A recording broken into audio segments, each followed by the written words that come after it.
موسم کی تبدیلی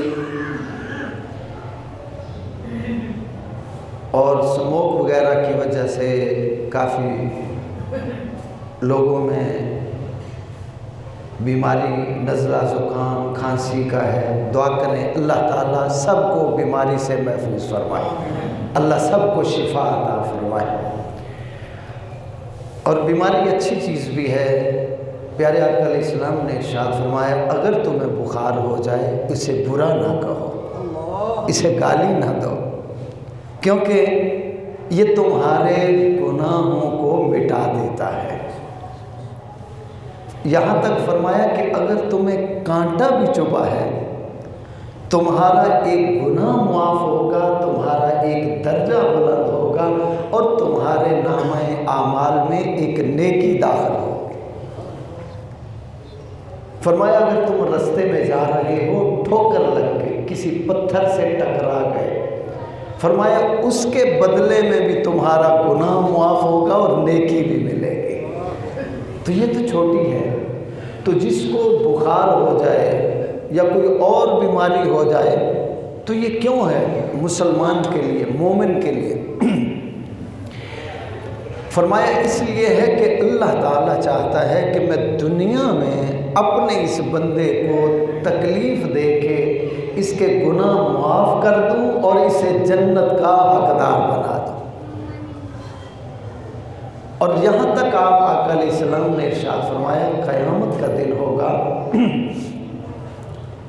تو اللہ رب العالمین نے جن لوگوں کو انعامات سے دنیا میں نوازا تھا، مال و دولت سے، خوشحالی سے، صحت سے، ساری چیزوں سے مالا مال کیا تھا، جب قیامت کا دن ہوگا تو یہ دوسروں کی طرف دیکھیں گے جو یہاں تکلیفوں میں زندگی گزارتے، جنہوں نے یہاں تنگی میں، تکلیف میں، بیماری میں، دکھ میں جس نے زندگی گزاری، وہ لوگ جو یہاں خوشحال تھے قیامت کے دن ان کو دیکھیں گے جو یہاں تنگ دست تھے، مجبور تھے، لاچار اور بے بس تھے۔ ان کو جب دیکھیں گے اللہ نے انہیں کیا کیا انعامات عطا فرمائے، کتنا کچھ ان کو عطا کیا ہے، تو جو دنیا میں خوشحال ہیں دعا کریں گے یا اللہ کاش تو دنیا میں ہمیں کچھ نہ دیتا، ہمارے جسموں کو کینچیوں سے کاٹ دیتا، ٹکڑے ٹکڑے کر دیتا، مگر جو آج انہیں دیا ہے وہ ہمیں بھی دے دیتا، جو انہیں دیا ہے قیامت کے دن ہمیں وہ عطا فرما دیتا، یہ ہمیں زیادہ بہتر تھا، دنیا میں ہمارے جسموں کو چاہے کینچیوں سے کاٹ دیتا۔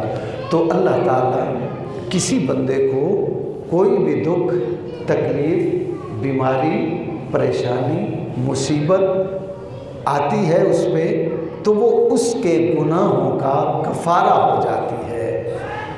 کیوں ہم بتقاضۂ بشریت گنہگار ہیں، ہم سے غلطیاں ہوتی ہیں، قدم قدم پہ ہم پہ گناہ ہوتے ہیں، اور وہ مالک اتنا کریم ہے، اتنا رحیم ہے، اتنا مہربان ہے، وہ کہتا ہے میرے یار کے امتیوں میں نہیں چاہتا تم دوزخ میں جاؤ، میں تمہیں تھوڑی بہت تکلیف دے کے جنتی بنانا چاہتا ہوں۔ اللہ، تو اس لیے بیماری بھی اچھی چیز ہے، اور دعا کریں اللہ تعالیٰ سب کو بیماریوں سے نجات عطا فرمائے، کیونکہ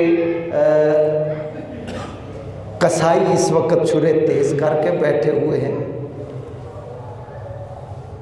3000 کا ایک انجیکشن لگے گا، جو غریب آدمی 500 کی مزدوری کرتا ہے وہ کہاں سے 7 دن 3,000 روپیہ لائے؟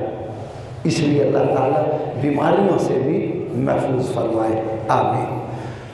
تو میں عرض یہ کر رہا تھا کہ قرآن کریم فرقان حمید میں اللہ رب العالمین نے جو ہم نے تلاوت آیت کرنے کا شرف حاصل کیا، اس میں ارشاد فرمایا اعلیٰ ان اولیاء اللہ، فرمایا خبردار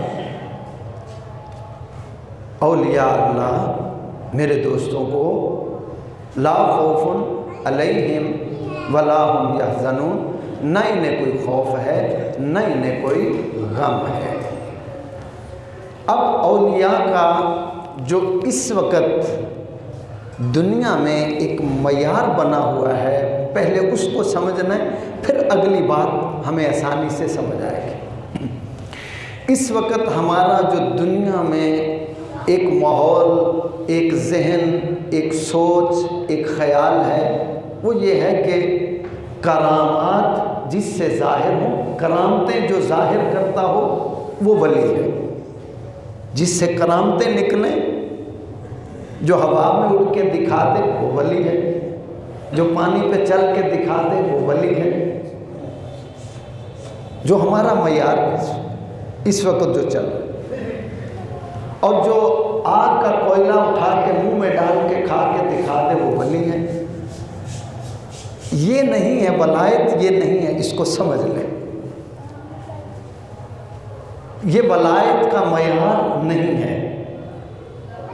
اگر ولایت کا معیار یہی ہوتا تو جتنی مکھیاں ہیں ہوا میں اڑتی ہیں یہ ساری سب ولی ہوتی، یہ سب کے سب ولی ہوتی۔ یہ کوے جتنے اڑ رہے ہیں یہ سارے ولی ہوتے، جتنے بھی پرندے اڑ رہے ہیں سب کے سب یہ ولی ہوتے۔ دریا میں جو پانی پہ تیرتی ہیں، چلتی ہیں، غوطے لگاتی ہیں پانی کے اوپر اوپر نیچے جہاں تک، تو یہ ساری کی ساری ولی ہو جاتی، یہ ساری ولی ہوتی۔ اللہ اکبر۔ ہوا میں اڑنا، پانی پہ چلنا، آگ کو کھانا ولایت میں۔ ایک جانور اللہ نے ایسا پیدا کیا ہے جس طرح مچھلی پانی کے بغیر زندہ نہیں رہ سکتی، جیسے پانی سے نکل گئی کچھ دیر کے بعد وہ رخصت ہو جاتی ہے، اسی طرح وہ ایک جانور اللہ نے پیدا کیا ہے جو آگ کے اندر ہی رہے تو زندہ رہتا ہے، اس سے نکل جائے تو اس کی زندگی کا خاتمہ ہو جاتا ہے۔ تو ولایت کا معیار یہ نہیں ہے۔ بات ہم نے کرنی ہے حضرت غوث سمدانی، قطب ربانی، شہباز لامکانی، میرا میر محی الدین شہنشاہ عبد القادر جیلانی الحسنی والحسین رضی اللہ تعالی عنہ۔ پچھلے جمعے جہاں پہ بات چھوڑی تھی وہاں سے ہم آگے لے کے چلیں گے۔ آپ وہاں سے جیلان سے سفر کیا، رستے میں ڈاکوؤں نے حملہ کر دیا۔ آپ نے 40 دینار ظاہر کیے کہ میرے پاس مال ہے۔ جب ڈاکوؤں کے سردار نے یہ دیکھا تو اس نے ہاتھ جوڑ دیے، کہنے لگا اب مجھے کلمہ پڑھائیں، مسلمان تو ہوں لیکن یہ جو چوری اور ڈاکے میں مارتا ہوں یہ چھڑا کے نیا محبت کا کلمہ پڑھائیں۔ توبہ کرتا ہوں، اپنے گناہوں سے توبہ کر کے میں اب نیکی کی طرف آنا چاہتا ہوں۔ اب توبہ کروائی اور جتنے ڈاکو تھے 60 ڈاکو تھے، سب کے سب تائب ہو گئے اور اللہ نے سب کو ہدایت دی اور سارے کے سارے پھر اپنے زمانے کے نیک متقی پرہیزگار اور ولی بنے۔ فیاض بیٹا اوپر نظر رکھنا، وہ بچے اوپر ہیں۔ بغداد میں پہنچ گئے، جامعہ نظامیہ مدرسہ ہے، وہاں پہ آپ داخل ہو گئے۔ 40 دینار آپ کے پاس موجود تھے، کچھ وقت تک وہ خرچہ پانی چلتا رہا، پھر وہ 40 دینار بھی ختم ہو گئے۔ پھر صورتحال یہ بن گئی کہ آپ فرماتے ہیں کہ کئی دن فاقے کرنے پڑے، حتیٰ کہ کئی دن فاقے کرنے پڑے، جنگلوں میں جا کے گھاس توڑ کے اسے کھا کے اپنا پیٹ بھرتے اور سارا دن علم حاصل کرتے۔ اب ان 11ویں منانے والوں کو سوچنا چاہیے، غور و فکر کرنا چاہیے کہ جس کی ہم 11ویں مناتے ہیں اس نے کس قدر اس دین سے پیار کیا ہے۔ غوث پاک سرکار فرماتے ہیں میرا مرید جاہل نہیں ہوگا، میرا مرید جاہل نہیں ہوگا، اور جتنے 11ویں کرنے والے سب کے سب نماز بھی صحیح پڑھنی نہیں آتی ہے، اکثریت بیڑا ہی غرق ہے۔ قرآن تو دور کی بات ہے، نماز، اور ایسے گونگے پیر ہیں، ایسے گونگے پیر ہیں، آپ اکثر دیکھو گے کہیں پہ دعا کی بات کر دی، بابا جی دعا فرمائے، نہیں آپ ہی دعا کر دیں، کیونکہ آتی ہی نہیں، دعا مانگنے نہیں آتی، رب سے مانگنے کا طریقہ نہیں آتا، ایسے گونگے۔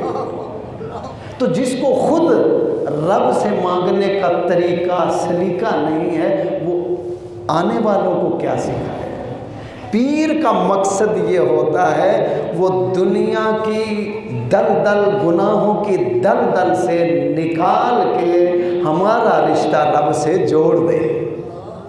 تو جس کا اپنا ہی نہیں جڑا ہے وہ کیسے جوڑے؟ اللہ اکبر۔ حضرت غوث پاک فرماتے ہیں کہ جنگل میں جاتے، وہاں سے درختوں کے پتے توڑتے، گھاس اکھاڑتے، وہ کھاتے، پھر فرماتے ہیں دریائے دجلہ کے کنارے پر وہاں نکلے لوگ، وہاں سبزیاں دھوتے اور ان کے پتے اتار کے پھینک دیتے، ہم طالب علم جاتے، پتے اٹھاتے، پتے کھا کے اپنا پیٹ بھرتے اور علم حاصل کرتے۔ اس قرآن کو سینے سے لگاتے، اس قرآن کو، اس حدیث کو سینے سے لگاتے، ساری رات تڑپتے گزر جاتی بھوک کی وجہ سے، بس ہم عبادت بھی کرتے رہتے اور قرآن حدیث تفسیر پڑھتے رہتے، حتیٰ کہ فرماتے ہیں کہ ایک دن میں نکلا دجلہ کے کنارے پر، شاید کچھ سبزی کے پتے ہمیں بھی مل جائیں، ہم بھی کھا لیں۔ فرماتے ہیں جیسے میں نکلا تو جو مجھ سے پہلے لوگ وہاں تھے پتے اٹھا لیتے، وہ کھانا شروع کر دیتے، میں آگے بڑھتا جا رہا ہوں، لوگ پتے اٹھاتے جا رہے ہیں، کھاتے جا رہے ہیں، حتیٰ کہ چلتے چلتے میں بغداد کی منڈی تک پہنچ گیا، مجھے پتا تک نصیب نہ ہوا۔ غوث ایسے نہیں بنتے، یہ جو بابا فرید گنج شکر رحم ایسے نہیں بنے، داتا حضور گنج بخش ایسے نہیں بنے کہ پیر صاحب کی کوٹھی ایک اسلام آباد میں، ایک لاہور میں ہے، ایک لندن میں ہے، ایک امریکہ میں ہے، ایک وہاں ہے، ایک وہاں، اور جہالت کی انتہا۔ اگر آپ اس کو سیاست نہ سمجھے تو ایک جملہ عرض کر دوں، ایک پیر صاحب نے کچھ دن پہلے بیان دیا تھا، جب خواجہ خواجگان حضرت علامہ مولانا پیر طریقت رہبر شریعت مولانا صاحبزادہ محمد نواز شریف صاحب رحمۃ اللہ علیہ تشریف لائے، تو پیر صاحب نے کیا کہا کہ جو ان کی زیارت کے لیے، استقبال کے لیے جائے گا وہ عبادت کے لیے جائے گا۔ یہ جہالت کا معیار ہے، اور نامی گرامی پیر ہے۔ اللہ اکبر، دکھ ہوتا ہے یہ ہماری نوجوان نسل تباہ کیوں ہو رہی ہے؟ اسی وجہ سے کچھ ملتا نہیں ہے، آستانوں سے گلے کے رولے ہیں، لڑائیاں ہیں، جھگڑے، جائیدادوں کے رولے پڑے ہوئے ہیں۔ وہ کہتا ہے یہ گلہ میرا ہے، دوسرا کہتا ہے میرا، کہتا ہے یہ میرا مرید ہے۔ اگر ایک مرید دوسرے کے پاس چلا، کہتا اچھا ہوں ادھر نہ بڑی ادھر ہی رہے۔ تصوف کا، ولایت کا اس دنیا داری سے کوئی تعلق نہیں ہے۔ یہ انشاءاللہ آئندہ جمعے عرض کریں گے کہ ولایت کے لیے کون سی چیزیں ضروری ہیں جس سے بندہ ولی بنتا ہے۔ حضرت غوث پاک فرماتے ہیں کہ میں پتے تلاش کرتا کرتا بغداد کی منڈی میں پہنچ گیا، کچھ بھی نہ ملا، مسجد تھی وہاں جا کے بیٹھ گیا، اب چلنے کی ہمت نہ رہی، مسجد میں ایک کونے میں بیٹھ گیا۔